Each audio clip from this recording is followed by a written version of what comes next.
Libre-Échange de 9 à 10 heures sur RCN 90.7. Chères auditrices, chers auditeurs, bonjour. En direct sur RCN 90.7, l'émission Libre-Échange.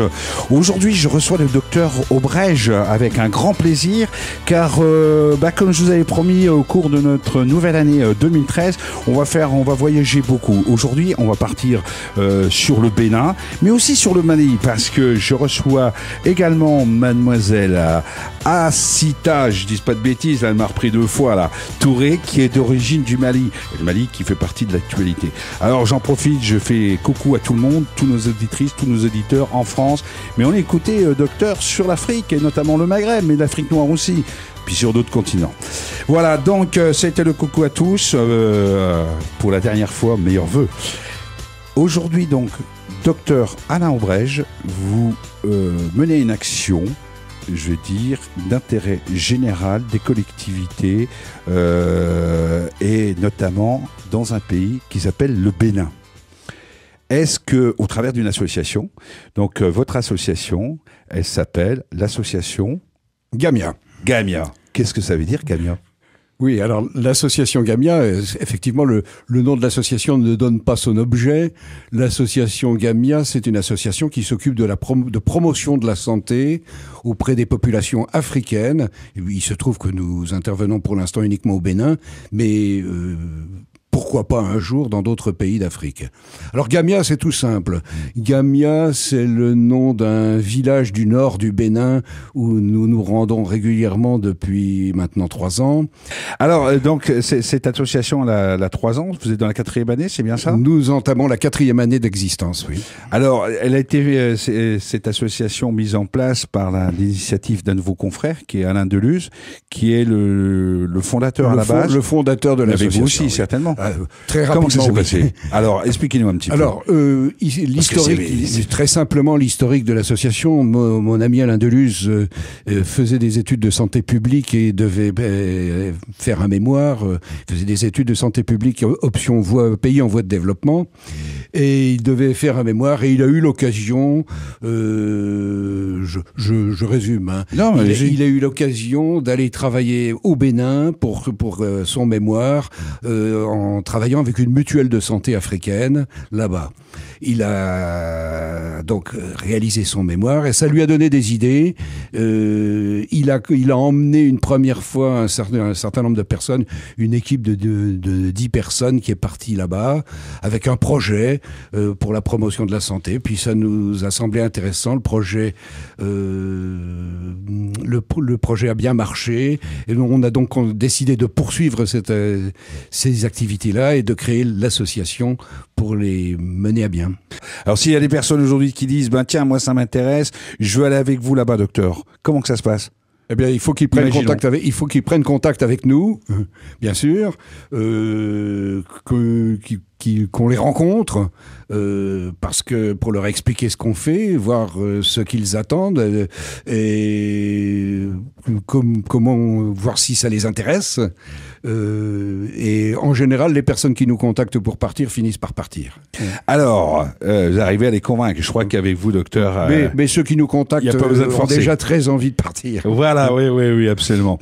Alors, ce que je vous propose, c'est qu'on fasse un petit bilan de ce qui a été fait là au cours de ces 3 dernières années, si je peux dire, 3 premières années, et également, en l'occurrence, par rapport à la dernière année. Alors, d'un point de vue général, quelles sont les actions qui ont été menées au cours de ces 3 premières années? Oui. Alors, nous développons nos actions sur 2 axes. Le premier, c'est un axe médical, c'est-à-dire que nous intervenons dans des dispensaires publics dans lesquels les soins sont prodigués par des infirmiers. Il n'y a pas de médecin, enfin habituellement pas de médecin sur place. Ce sont les infirmiers qui reçoivent les malades, qui les examinent, qui font les prescriptions, les diagnostics et les prescriptions. Nous intervenons donc dans ces dispensaires aux côtés des infirmiers pour les aider à améliorer leurs compétences selon leurs besoins, à améliorer leur diagnostic et à améliorer leurs prescriptions. Il n'y a pas de médecin habituellement dans les dispensaires. Les infirmiers ont une excellente formation d'infirmiers. Ils sont en général très compétents, mais ils sont pas médecins. Oui. Et donc, nous leur apprenons un certain nombre de techniques simples. Par exemple, l'auscultation pulmonaire, nous leur apprenons à examiner les patients et à prise de tension, par exemple, et à formuler des diagnostics un tout petit peu plus cohérents que ce qu'ils faisaient jusque-là. Comme ils sont prescripteurs, si leur diagnostic, s'ils ne sont pas sûrs de leur diagnostic, ils prescrivent des médicaments pour tout. D'accord. C'est-à-dire que pour être sûr de ne pas se tromper... Ils peuvent prescrire aussi, alors. Oui, ils prescrivent, bien sûr. Ils font les ordonnances. Bah oui. Ils prescrivent toute une liste de médicaments. Alors, vous allez avoir un antipaludéen, parce que le paludisme est le problème de santé numéro 1 là-bas. Puis, vous allez avoir un antibiotique parce que vous toussez. Et puis, on va vous donner un antidiarrhéique parce que vous avez mal au ventre, etc., etc. Donc, on leur a appris à mieux formuler leur diagnostic. Et c'est un effet, par exemple, je donne un effet... directement mesurable de ce qu'on fait, c'est que au bout de 2 ans, même déjà au bout de la première année, là où nous sommes intervenus, les prescriptions d'antibiotiques ont été considérablement diminuées. Ça veut dire qu'ils n'en ont pas donné à tout le monde. Oui, par manque aussi. Voilà. Ça, on en parlera au cours de notre émission. Il y a un manque. Il y a un manque. Et il n'y a pas de manque. Hein, vous vous souvenez probablement du slogan "Les antibiotiques, c'est pas automatique", qui a eu un certain succès chez nous. Eh ben, il a énormément de succès en Afrique également. Ça leur plaît bien. Et ils comprennent mieux. Oui. Nous, on a du mal ici, vous voyez, alors qu'on se dit pays, si je peux dire évolué, on a du mal à comprendre que ce n'est pas obligatoire. J'en profite pour passer le message, docteur. Hein. Ce n'est pas obligatoire. Vous avez raison. Alors, en écoutant le docteur Issata, est-ce que vous identifiez un petit peu ça parce que il y a quand même cette zone géographique. Les pays, ils ont tendance quand même, ça se ressemble un petit peu, les désertifications, tout cela. Moi, personnellement, je travaille sur des actions aussi. Effectivement, au Mali, on a des problèmes. Pas seulement dans les zones rurales, mais il y a aussi des problèmes dans la capitale, parce que il faut remarquer qu'au Mali, à Bamako, on n'a que 2 grands hôpitaux. Pour toute la population, c'est vraiment pas évident. Donc, et on a des hôpitaux privés. Mais le problème, c'est que la population lambda n'a pas les moyens de se faire soigner dans ces hôpitaux-là. Donc, on est vite confronté à des problèmes financiers et à des problèmes de médecins. N'ayez pas peur, et de médecins. Et aussi en manque de médecins. En manque de médecins, parce que souvent, la prise en charge n'est pas immédiate. Il y a des gens qui arrivent avec des cas assez graves, mais il y a une attente qui est très très longue. Et récemment, il y a un problème aussi qui se pose, c'est qu'au Mali, c'est qu'on n'a pas... connaissance de tout ce qui est sécurité sociale.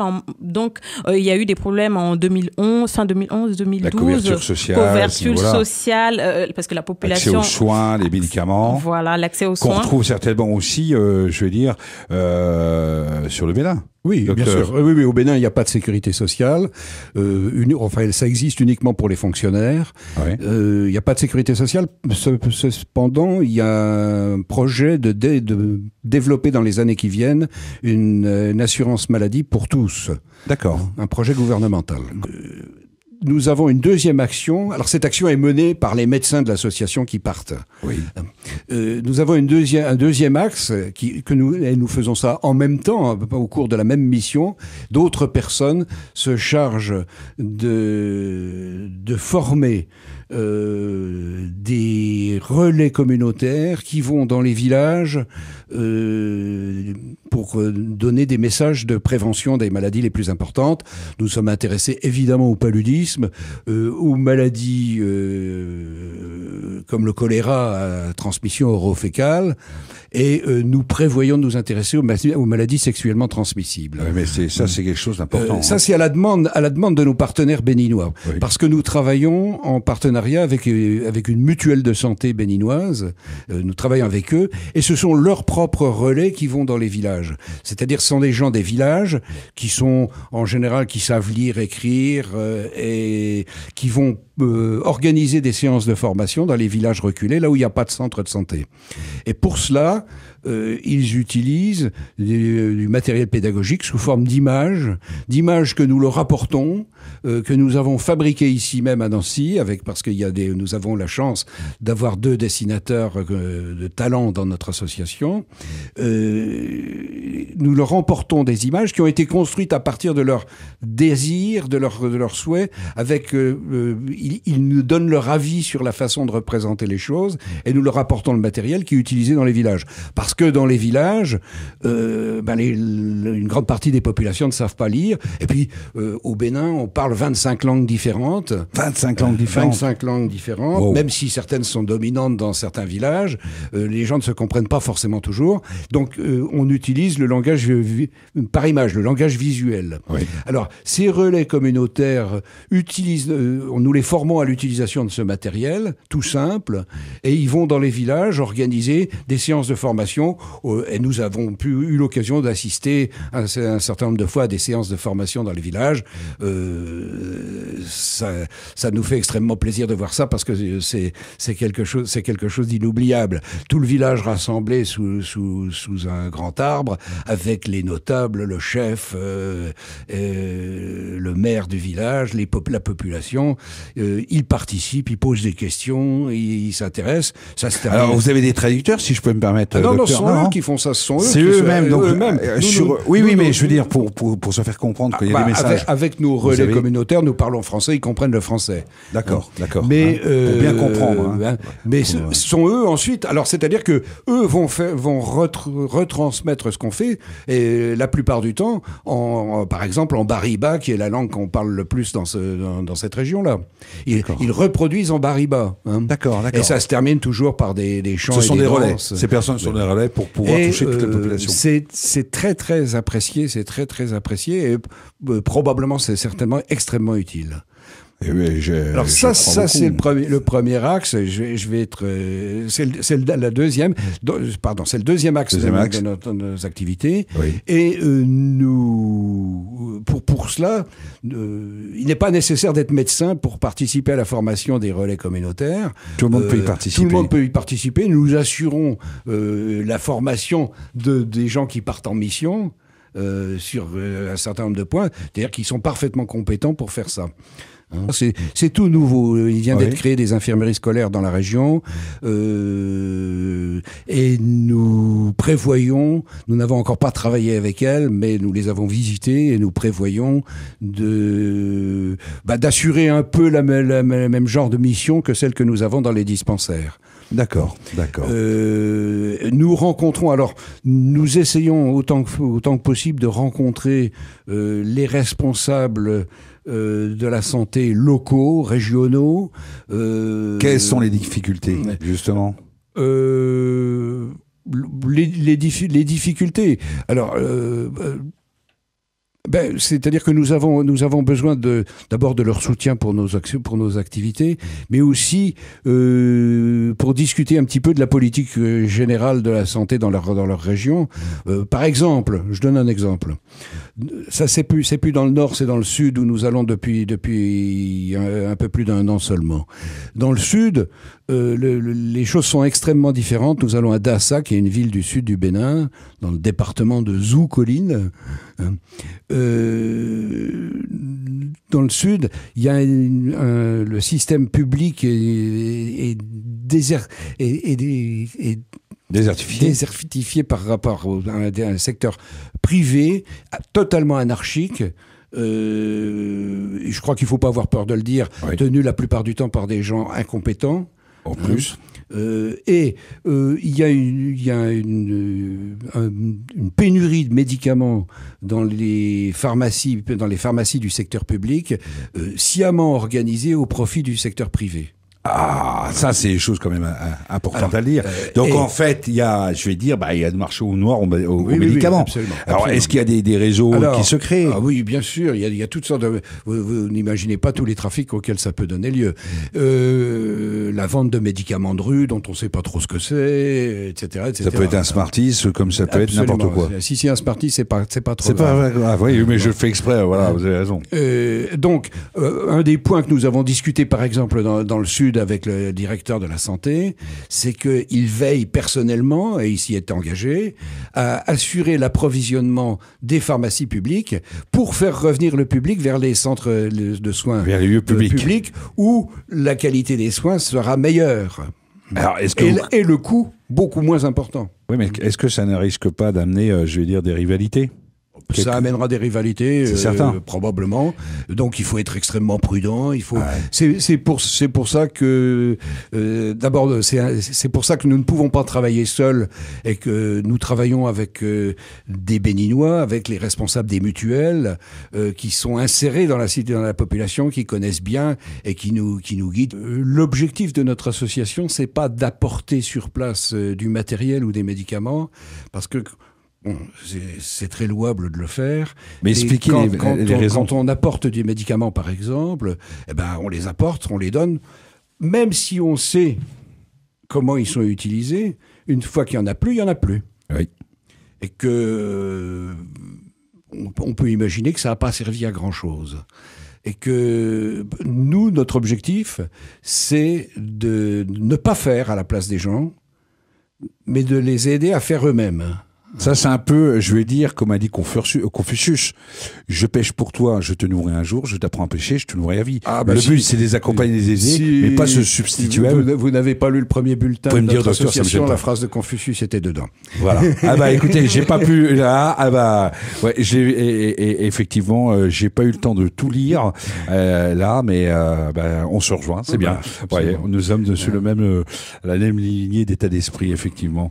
Alors, dessus, moi, j'imagine que justement à Issata, vous vous retrouvez un petit peu par rapport à ce que dit là notre docteur. Je dirais pas que c'est exactement pareil au Mali, le système de pharmaceutique, mais je sais que comme on l'appelle chez nous communément, pharmacie par terre, c'est beaucoup développé, c'est-à-dire les gens n'ont pas accès aux médicaments dans les pharmacies, donc du coup ils se prennent pas la peine d'aller voir les médecins. Donc quand vous dites par terre, c'est au supermarché, voilà, c'est ça, pour expliquer à nos auditrices, nos auditeurs. C'est dans la rue, en fait. C'est monsieur et madame tout le monde qui s'autoproclament médecin. Et tu viens, tu lui demandes, la personne qui vend les médicaments te demande t'as quoi? J'ai mal à la tête, j'ai des courbatures. C'est elle qui dit quel médicament te procurer. D'accord. Donc en fait. Est-ce que ça marche? J'ai pas essayé. Et l'entourage, qu'est-ce qu'ils en pensent? Il y a des gens qui disent que ça marche. Ouais. Ça marche. Mais après, on ne sait pas la provenance de ces médicaments. C'est ça le problème. C'est comme, je suis entièrement d'accord, mais c'est comme avec les placebos. Ouais, je veux dire, c'est le psychologique qui est important aussi. Pour un docteur, vous me direz ce que vous en pensez, mais ce qui est important, quelle que soit la maladie que nous ayons, avant tout, c'est que le patient, et là je travaille aussi sur ce sujet-là, c'est que le patient croit aussi en lui, croit la guérison, et puis il y a tout l'environnement autour qui est important dans lequel le patient se trouve. C'est pour cette raison qu'il y a des actions qui sont menées aussi pour les enfants dans les milieux hospitaliers que j'encourage. Ça le met dans les meilleures dispositions, et c'est pour cette raison que la guérison, ça encourage à la guérison, ça aide à la guérison. Alors, le médicament de rue, allez-y, docteur. Vous avez appelé ça le médicament? Pharmacie par terre. La pharmacie par terre. J'aime bien l'expression, c'est exactement ça. Là-bas, c'est le médicament. Au Bénin, c'est le médicament de rue, ou les médicaments des bonnes femmes, parce que ce sont des bonnes femmes qui les vendent sur les marchés. Parce qu'on a peut-être plus confiance à une femme qu'à un homme, peut-être aussi. Oui, peut-être, je sais pas trop. Ça donne lieu à d'énormes trafics. Ça donne lieu à d'énormes trafics. Alors, il faut savoir, les gens se tournent vers ça parce que les médicaments, ils n'ont pas toujours facilement accès à des soins. Quand il faut faire 15 ou 20 kilomètres de piste pour aller au dispensaire... c'est la solution la plus facile, on va dire. C'est pas forcément facile de se rendre au dispensaire à pied ou en moto. Et la solution de facilité, c'est d'aller acheter les médicaments dans la rue. Alors ça, c'est un des messages très importants que nous faisons passer. Surtout, quand vous êtes malade, n'allez pas acheter de médicaments sur le plancher, par terre. Hein. Alors ça permet aussi chez nous de faire comprendre certaines choses, parce qu'en préparant l'émission, on parlait, la moyenne, il y a à peu près 60% des médicaments en France qui sont gaspillés parce que, on parlait des antibiotiques tout à l'heure, la personne, elle va mieux au bout de 2 jours de prise de médicaments, on arrête les médicaments, alors qu'il aurait fallu continuer quand même la prescription, qui sont pas pris là, donc il y a un énorme gaspillage. Alors justement, je vous disais, mais c'est quand même dommage qu'il y ait ce gaspillage-là et qu'on puisse pas en faire profiter certaines populations. Oui. Alors, ça serait une bonne idée si on était sûr de la destination de ces médicaments et surtout s'il y avait un suivi, une continuité. Justement, vous parliez de la traçabilité, docteur. Oui, alors, par exemple, si c'est pour qu'ils se retrouvent par terre, c'est pas intéressant. Et c'est malheureusement probablement très souvent le cas. Il est beaucoup plus intéressant d'encourager les gouvernements africains, mais aussi les firmes pharmaceutiques, à acheter, que les Africains achètent eux-mêmes des médicaments génériques, bien sûr, auprès des fabricants à des tarifs raisonnables pour eux, et on assure le suivi de leur distribution et de leur utilisation. Exactement, ça existe au Mali, parce qu'il y a l'exemple même, il y a l'hôpital du Pongier qui travaille maintenant en collaboration avec une famille de médecins, si je peux les appeler ainsi, parce que c'est de la médecine traditionnelle. Ils traitent tout ce qui est fracture des os et puis tout ce qui est lié aux os. Mais c'est des gens qui sont assez compétents dans ce domaine, parce qu'il y a des gens maintenant, ils vont même plus à l'hôpital, les résultats sont là. Donc ce qui fait que il y a l'hôpital même qui fait appel à leur savoir pour aider la population dans leur traitement. Il y a un rendez-vous, il y a une queue interminable dans leur rue. Quand tu vas, les gens, ils prennent même plus la peine d'aller à l'hôpital. Ils vont directement dans leur famille pour se faire traiter de tout ce qui est tout ce qui est fracture. Et parmi tant d'autres, il y a d'autres médecines, il y a des médecins traditionnels que dans tout ce qui est traitement d'hémorroïdes, il y a des gens qui se disent spécialistes. Après, c'est à vérifier. Oui. Pour le résultat, là, je vois. Docteur Aubrège, oula, attention. C'est à vérifier tout ça, mais ils se disent spécialistes dans le traitement de certaines maladies. Et alors justement, on sait qu'actuellement la situation au Mali, elle n'est pas évidente. Vous y êtes allé il y a pas longtemps, vous m'avez dit. Oui. Vous allez bientôt y retourner. Vous avez vécu, et ça pourrait faire partie, si vous voulez, d'une autre émission ensemble. Mais pour nous dire un petit peu aujourd'hui l'état actuel des choses, je parle pas d'un point de vue politique, mais je veux dire sanitaire. Comment que ça se passe? Il y a des dégâts quand même, non? Il y a des dégâts au nord du Mali. En fait, je vis à Bamako, mais je suis originaire du nord du Mali. Donc, on a de la famille là-bas. Intéressant, voilà. Donc, on a de la famille là-bas, et l'accès aux soins, c'est plus ça. Parce qu'ils ont tout cassé, les islamistes. Ouais. Ils ont tout cassé. Donc, la population ne se donne même plus la peine d'aller faire quoi que ce soit, parce qu'ils sont prisonniers. Puis ils flippent. Ils n'ont pas de moyens financiers. Et donc, ils restent chez eux. Ouais. Actuellement, rien ne se passe dans le nord du Mali. C'est un fléau actuellement, parce que le sida, il y en a au Mali. Il y a actuellement certaines campagnes de communication quand même qui sont faites au niveau national, mais ça règle pas tout le problème, parce que tout le monde n'a pas une télévision, une radio. Tout le monde n'a pas de télévision, tout le monde n'a pas de radio. C'est vrai que ça commence à évoluer ces dernières années. Il commence à avoir, parce que ils n'ont pas les moyens aussi d'avoir des télévisions. Je dis pas à Bamako, ça commence à aller, tout le monde peut écouter la radio, mais dans les zones ruraux, ils ont pas des télévisions, ils ont pas des radios, ils savent pas en fait quel danger ils courent réellement s'ils font pas les protections qu'on leur demande de faire. Donc c'est vraiment demander aux autorités d'aller plutôt, certes les campagnes c'est nécessaire, mais d'aller dans le fond du problème et d'aller plus loin pour qu'un large public soit précaution, voilà, informé et précaution. Alors justement, docteur Aubrège, est-ce qu'il n'y a pas aussi le phénomène avec cette partie, je vais dire, vente illicite à côté sous le manteau, enfin... Comment vous disiez tout à l'heure? Pharmacie par terre. Par terre, la pharmacie par terre. Est-ce qu'il n'y a pas une désinformation en disant, bah tiens, je te donne ça, tu seras vacciné contre le sida, n'aie pas peur, de la désinformation? Alors oui, bien sûr, on rencontre régulièrement des propos de ce genre-là. Hein. Donc il faut faire très attention, et ça fait partie justement de l'éducation et de la promotion pour la santé. Oui. Alors au Bénin, il y a du sida, bien entendu, comme dans tous les pays du monde. Oui. C'est variable selon les régions, mais ça constitue néanmoins un problème important. Il y a des campagnes qui sont menées auprès du public, des campagnes, des affiches, des séances d'éducation, etc. La télévision n'arrive pas dans tous les villages, mais par contre la radio arrive dans tous les villages. Oui, il y a tout un réseau de radios communautaires, et nous participons d'ailleurs quand nous partons en mission régulièrement, là où nous allons, nous participons à des émissions de radio sur les radios communautaires qui sont très très écoutées, hein, parce que c'est le seul moyen d'information des populations. Est-ce que, vous qui connaissez bien votre pays, et puis en général, je veux dire le Centrafrique, on va dire, hein, oui. Est-ce que justement il y a de l'information qui est faite auprès des adolescents et des adolescentes? Première question. Et deuxième question, est-ce que c'est quelque chose qui est tabou? Le sexe, est-ce que c'est tabou? Auprès des adolescents, adolescentes, je dirais presque non. Parce que, comme vous l'avez dit tout de suite, c'est un tabou. On dit que les filles sont plus éveillées que les garçons. Alors à ce sujet-là, comment que ça se lance? Il y a un tabou à parler de sexualité. Oui. C'est pas dans nos mœurs d'aller voir des jeunes de 14-17 ans dans des écoles et leur dire ça commence à venir, hein.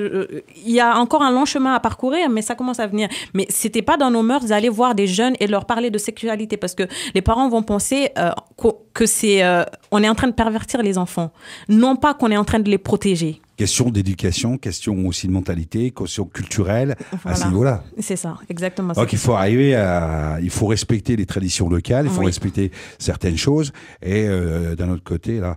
Comme le docteur l'a dit tout à l'heure, maintenant avec les affiches, ça commence à aller, parce que sur les affiches, on essaie de montrer surtout des images d'enfants et de parents.